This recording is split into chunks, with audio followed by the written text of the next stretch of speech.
Сәлеметсіздер ме, құрметті білім алушылар. Бүгінгі біздің грамматикалық тақырыбымыз modal verb. Бұл модальдық етістіктер туралы. Жалпы тіл үйренуші үшін грамматиканың не қажеті бар деген сұрақ туралы айтқым келеді.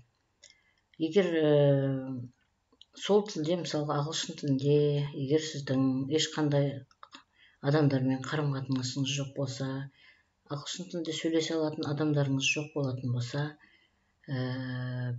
сізге немесе бізге көмектесетін нәрсе бұл грамматика болып табылады. Бұл грамматика не үшін керек? Грамматика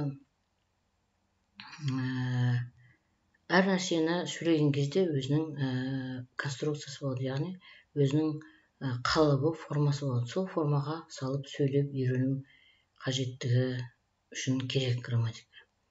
Мысалға, бір нәрсені қалағанымызды білдіргіміз келетін болса, біз мысалға сіз қалайсыз ба, сіз осыны қалайсыз ба, сіз не қалайсыз деген сөзді айту үшін ағылшын тілінде would you like деген тіркес қолданылады. Would you like деген бұл апостроф арқылы қысқартылып айтылады. I'd like деп айтылады. Would you like, I'd like деп айтуға болады. Would you like деген бұл тіркес модальдық етістік. Модальдық етістік дегендегі білмейтін болсаңыздар, қазақ тілінде мысалға бүгін үйге ертерек қайт дейді. Жақсы ма дегенде, иә жақсы деп жауап беретін болсақ, жақсы деген бұл жерде мысалға үйге қайтудың жақсы екенін білдіріп тұрған жоқ, жақсы деп үйге қайтуға келіскенін білдіріп тұр. Яғни жақсы деген өзінің бастапқы мағынасынан айырылып қалған сөз. Яғни ағылшын тілінде де осындай модальдық етістіктер бар. Сол модальдық етістіктердің бірі would you like. Бұл would you like бастапқысында мысалы do you want деген мағынаны білдіреді. Do you want деген мысалы present simple'дың сұрағы, do деген көмекші етістік арқылы сен қалайсың ба деген do you want деген тіркестің сұраулы сөйлем басы болады. Мысалы, біз әдетте would you like-ты бір нәрсеге ұсыныс жасағанда қолданамыз. Мысалға, әсіресе ресторанға барған кезде сіз нені қалайсыз дегенде do you want деп сұрамайды. Сен мысалға кофе ішкің келе ме деп сұрамайды. Мысалға, қазақ тілінде де мысалға даяшылар кофе ішкің келеді ме деп сұрамайды. Сіздің кофе ішкіңіз келеді ме дегенде кофені қалайсыз ба, сіз не қалайсыз, кофені қалайсыз ба деп сұрайды. Міне ағылшын тілінде де сол. Сондай-ақ мысалға біз өзіміз де жауап берген кезде ресторанда, көпшілік орындарда я хочу, мен мысалға кофе ішкім келеді демес, мен кофеге тапсырыс берейін деп едім деп айтасыз. Кофеге тапсырыс берейін деп едім. Мен кофені сізден сұрайын деп едім дейміз. Кофе ішкім келеді деп айтпаймыз. Өйткені бұл кофе ішкім келеді деп бұл үйде айтуға болады. Ал көпшілік орында өзі сөйлеудің реті болады. Міне сол ресторанда, мысалға көпшілік орындарда тамаққа тапсырыс берген кезде бірінші даяшылар мысалға would you like some coffee деп сұрайды. Соған ұсыныс жасайды. Сол кезде no, thank you деп мысалы жауап беріп отырып, мынау біздің мысалдарымыз Реймонд Мёрфидің 4-ші басылымындағы Essential Grammar in Use деген кітабынан алынған мысалдар мысалға. Сондай, would you like a chocolate дейді. Сіз шоколад қалайсыз ба дейді. Шоколад, yes please, иә, шоколад, иә дейді. What would you like, tea or coffee? Сіз не қалайсыз, шай ма әлде кофе ме дейді. Tea please дейді. Міне осы жауапты айту үшін осындай сөздерді would you like деген сөзбенен қолданып айтады екенбіз көпшілік орындарда.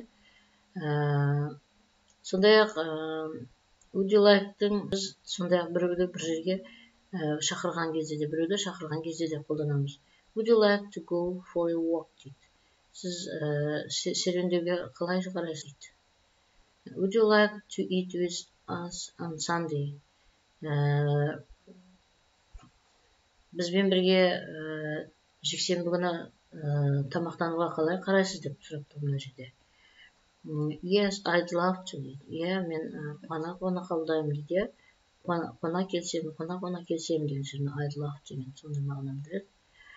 What would you like to go this evening, to do this evening дейді. Сіз осы кеште не істейін деп едіңіз? Не істегенді қалар едіңіз деген мынау тіркесті білдіреді. Жалпы бұл would you like-ті қолданудың негізгі себебі бұл әдептілік белгісін білдіреді. Негізі қалауды не қалайтыныңызды сұрау үшін әдепті түрде айтудың белгісі. Мысалға, жұмыста бастығыңызға мен сізге айтқым келеді демейсіз. Мен сізге бір жайт туралы айтайын деп едім деген сияқты. Осы I'd like дегенді сонымен салыстырып көріңіз. Жұмыста бастығыңызға мысалға мен сізден сұранайын деп едім. Мен сізден сұранғым келеді демейсіз. Мен сізден сұранайын деп едім деп. Солай бір әдептілікпен айтасыз. Өйткені оның барлығында субординация деген бар деген сияқты қоғамда өзін-өзі жаңағы сөз саптаулардың түрлері болады. Осы жағдайда I'd like, I would like дегенді ағылшын тілінде де осы әдептілік ретінде қолданады. Is a polite way to say I want дейді. Мысалға, I'd like, I would like, I'm thirsty, I'd like a drink. Мен шөлдеп тұрмын, мысалы, шөлдедім. Мен бір сусын ішейін деп едім. Мысалы, сусын ішкім келеді емес, сусын ішейін деп едім. Мысалы, туристік офистерде I'd like some information about hotels, please. Мен отельдер туралы біраз ақпарат алайын деп едім. I'm feeling tired. Мен шаршаңқымын дейді. I'd like to stay at home this evening. Мен осы кеште үйде болуды қалар едім дейді. Үйде болуды қалаймын немесе. Осы тіркес осындай мағынаны білдіреді екен, иә. Енді сонымен қатар тағы бір нәрсені айта кеткім келеді. Мысалға, I would like-тың грамматикалық құрамы мынандай болады. Мысалы, егер I would like-тен кейін егер зат есімі келетін болса, мысалға, would you like a chocolate? Yes, please. Would you like a chocolate? Мысалға, would you like бұл жерде өйткені бұл зат есім түрінде келіп тұр, иә? Сол кезде would you like tea or coffee? Бұл жерде зат есім ретінде осылай қолданылатын болса, егер would you like-тен кейін бір әрекет туралы сұрайтын болса, мысалы, иә? Would you like to go, мысалы, for walk?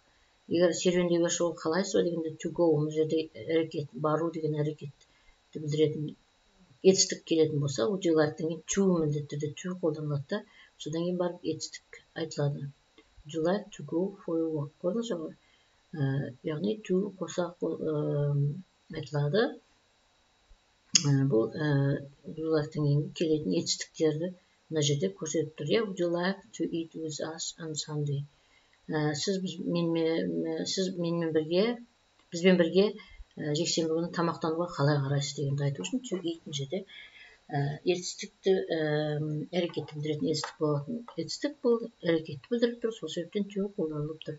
Мысалға, мына жерде do you want дегенде де do you want-тан кейін егер етістік келетін болса, do you want to дегенді қолданылады. I would like-тың да конструкциясы осылай болады. I'd love to деген мына жерде жауап беріп тұр. Мысалға, мына жексенбі күні тамақтан қалай қарайсыз дегенге. Мына жерде what would you like to do this evening дейді. Сіз осы кеште не істегенді қалайсыз дегенді де. Не істейін деп едіңіз дегенді айтуда да міне would you like to do не істейін дегенде алдында to кездесіп қолданылып тұр екен. Енді сондай-ақ мысалға тағы бір айта кететін нәрсе, would you like пен do you like дегеннің екеуінің айырмашылығы қандай? would you like деген бұл жерде және модалды етістік дегенде мысалы алғашқы мағынасын айырып қалған сөздер дегенде басында айтып кеттік қой. Сонда мына жерде would you like дегенде like деген мысалы ұнатамын деген мағынасынан айырып қалған сөз. Бұл тек қана әдептілік белгісі ретінде қалауды білдіретін тіркес болып қалып отыр. Өйткені мысалы do you like мысалы бұл жерде like ешқандай модалды етістік емес, өз мағынасында етістік. Сіз ұнатасыз ба дегенді білдіріп тұр бұл жерде. Мына жерде would you like деген қалау, тілеу, тілекті білдіретін тіркес ретінде болса, бұл жерде ұнату. Мысалға, мына бір мысалды алайық. Would you like to go to the cinema tonight дейді. Сіз түнде кинотеатрға баруға қалай қарайсыз деп тұр, деген сұрақ. Do you want to go tonight дейді мысалы, соны әдепті түрде сұрап тұр, Yes, I'd love to дейді, мен барғанға қуана келсем дейді, барар едім дейді, барамын деген жауапты осылай беріп отыр екен. Ал do you like going to the cinema дейді. Сіз киноға барғанды ұнатасыз ба деген екінші сөйлем. Бұл жерде like, do you like мысалы өз мағынасында тұр. Do you like өз мағынасында, яғни сіз жалпы киноға барғанды жақсы көресіз ба деп тұр. Дәл қазір сіз киноға барасыз ба деп сұрап тұрған жоқ. Сіз киноға барғанды жақсы көресіз ба деп тұр. Мұның айырмашылығы осы екі сөйлемнің айырмашылығы осында. Мұнда киноға барасыз ба түнде деп сұрап тұрса, мұнда жалпы кинотеатр жақсы көресіз ба деп сұрап тұр, кинотеатрға баруды жақсы көресіз ба деп тұр. Yes, I go to the cinema a lot дейді. Мен кинотеатрға көп барамын дейді, деп жауап беріп тұр. Мінекей бүгінгі біздің грамматикалық тақырыбымыз осындай. Тыңдағандарыңызға көп рахмет.